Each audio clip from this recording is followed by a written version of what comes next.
panahon na dakong hagit alang sa mga inahan ang pag-atiman sa iyang kabanay. Apan kining usa ka inahan kinsa usasab ka negosyante, gawas sa iyang kabanay wag yud niya biyai ang iyang mga empleyado ug gitrato sab niya kining mga kaugalingong anak.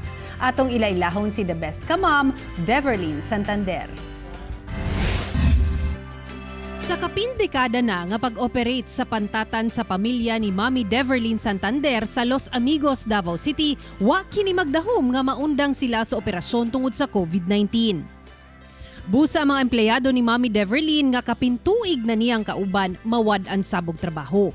Apan may patigbabaw ang iyang pagkainahan sa mga empleyadong gitrato na niyang mga anak. Mihimo siya og paagi aron makatabang kanila.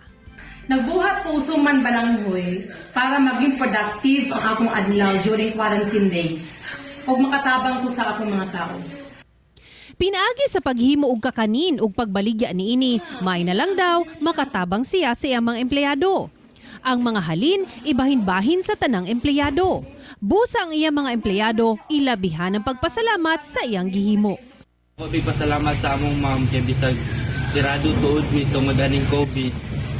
Nangita niya po siya paraan para makakaon mi o katagan niya mga ginagmay na panginahanglan na namo. Dako akong pasalamat kay Madam sa pangita po karon dugay na close ang restaurant pero wala mi niya pasagdi.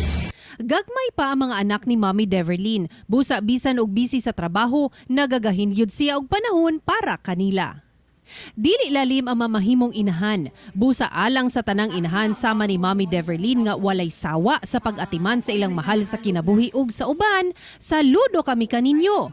Happy Mother's Day mga The Best Ka Mom.